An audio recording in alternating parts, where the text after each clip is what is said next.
कैसे हैं बच्चों आप लोग। कॉन्ग्रेचुलेशन आप लोगों को सबसे पहले कि जिन बच्चों ने बहुत ही मेहनत करा और इस बार देखते हैं कि इस बार किसने बाजी मारा है और अच्छे रिजल्ट लाए हैं।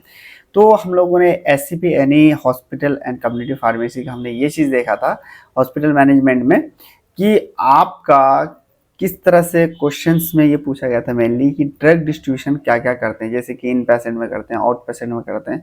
इन सब चीज़ों से ही रिलेटेड आपका क्वेश्चन पूछा गया था।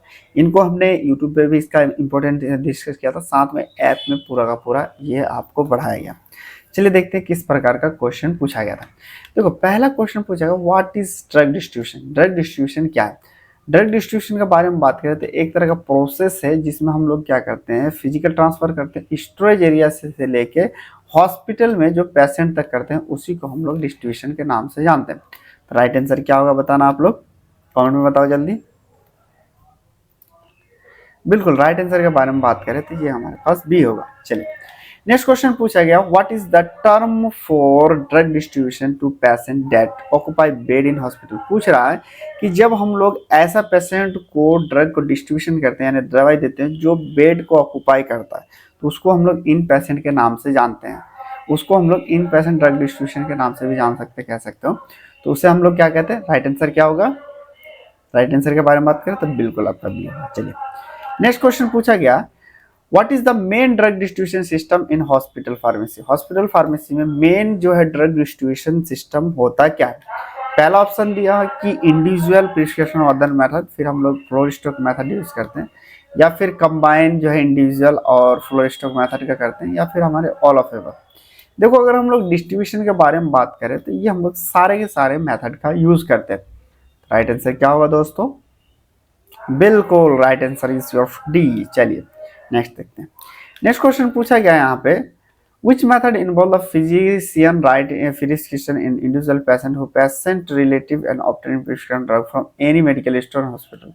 देखो पूछ रहा है कि उसको हम लोग क्या कहते हैं जब कोई फिजिशियन दवाई लिख देता है प्रिस्क्रिप्शन में और उसका रिलेटिव कहीं से भी दवाई ले सकता है, को हॉस्पिटल स्टोर से ले, मेडिकल स्टोर से ले, तो उस वाले को हम लोग क्या कहते हैं? उसको हम लोग यूनिट डोसेस में नहीं इंडिविजुअल ऑर्डर प्रिस्क्रिप्शन मेथड के नाम से जानते हैं। तो राइट आंसर क्या होगा बताना। बिल्कुल राइट आंसर के बारे में बात करें तो इसका सी होगा। चलिए नेक्स्ट देखते हैं। नेक्स्ट क्वेश्चन पूछ रहा what is disadvantage of individual prescription order method. Individual prescription order method का सबसे डिसएडवांटेज क्या होता है कि ये एफोर्डेबल मेडिसिन होता है। दूसरा कह रहा है कि ये डिले हो सकता है मेडिसिन पेशेंट तक पहुंचने में।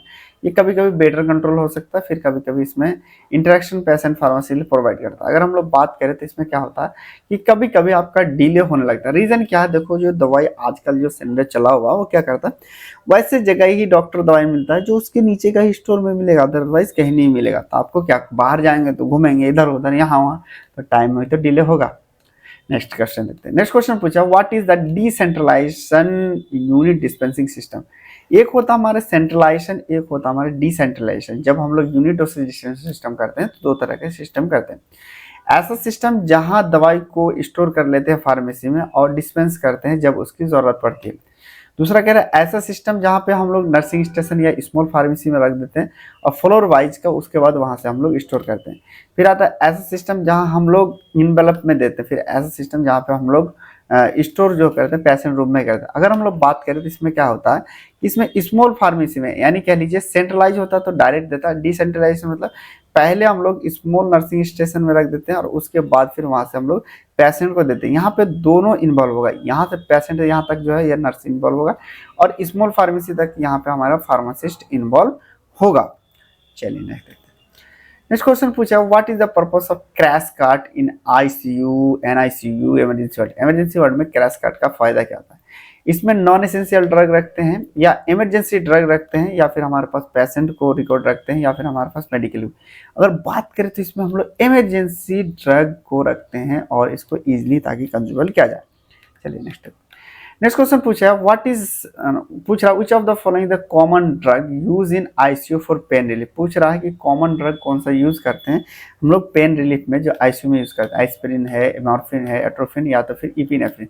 अगर हम लोग बात करें इमरजेंसी में जो मॉर्फिन का यूज करते हैं हम लोग इमरजेंसी पेन रिलीफ में, क्योंकि मॉर्फिन एक तो एनाल्जेसिक प्रॉपर्टी देता है, दूसरा हमें पेन रिलीफ का हेल्प करता है। चलिए नेक्स्ट यहाँ पर पूछ रहा है what is the role of pharmacist in decentralization unit dose form. Decentralization के बारे में बात करते हैं, इसमें क्या होता है, पहले हम लोग फार्मेसी से स्मॉल फार्मेसी में देते हैं, स्मॉल फार्मेसी से फिर हमारे पास नर्सिंग स्टेशन से हमारे पास पेशेंट तक पहुंचता है। तो फार्मासिस्ट का यहाँ तक ही तो इन्वॉल्व है। पूछ रहा है कि मेडिकेशन पेशेंट तक नहीं, पेशेंट तक देने के होते हैं वो नर्स का काम रहता है, या फिर चेक मेडिसिन करते हैं एलर्जी के लिए, फिर या फिर सर्जरी ऑपरेट करते हैं, या फिर पेशेंट रिकॉर्ड करते हैं। अगर हम लोग बात करते हैं इसमें चेक करते हैं कोई मेडिकेशन या एलर्जी तो नहीं है, कोई इंटरेक्शन तो नहीं है, इनको हम लोग चेक करके देते हैं। नेक्स्ट क्वेश्चन पूछा what is the main advantage of unit dosage dispensing system in term of patient safety.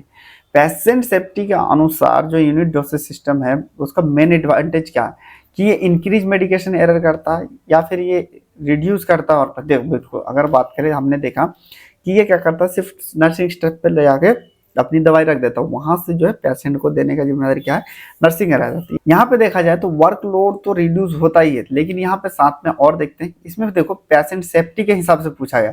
Patient safety के हिसाब से अगर हम बात करें तो ये पेशेंट सेफ्टी को मिनिमम ड्रग वेस्टेज कर देता है, ये इसका बेनिफिट होता है। राइट आंसर क्या होगा आपका सी।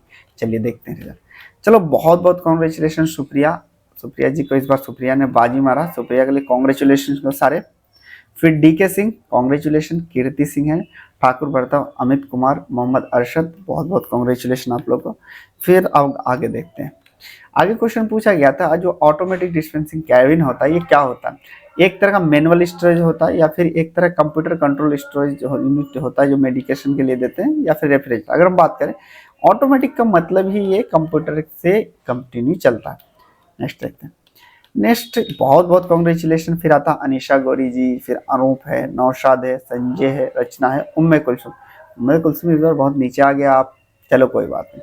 संजय कुमार आना भी चाहिए, ऊपर नीचे जिंदगी तो चढ़ावा ही है। नेक्स्ट देखते हैं। नेक्स्ट क्वेश्चन पूछा गया what technology used by automatic dispensing cabinet to improve medication safety. पूछ रहा कौन सा हम लोग टेक्नोलॉजी यूज करते हैं जिससे हमारे पास मेडिकेशन सेफ्टी को इम्प्रूव मिलता है, कि एक बार कोडिंग और स्कैनिंग हम लोग इसका यूज करते हैं, बार कोडिंग करके, ताकि बार कोड में क्या होता है, एक स्पेसिफिक कोड होता है, उसी को हम लोग यूज करके इसका यूज करते हैं। तो राइट आंसर क्या होगा एम। चलिए नेक्स्ट। नेक्स्ट क्वेश्चन पूछा what is one advantage of automatic dispensing machine. पूछ रहा है एक एडवांटेज बता दो भाई साहब डिस्पेंसिंग मशीन का। ये क्या करता है, हमारे पास सर्चिंग करने में टाइम लगता है नहीं यार, ये तुरंत और फास्ट काम करता है। अगर हम लोग बात करें तो ये सबसे राइट आंसर क्या होगा, ये हमारे पेशेंट का जो वेटिंग टाइम है ये हमारा कम कर देता है, क्योंकि ये बहुत फास्ट चीज़ों को करता है।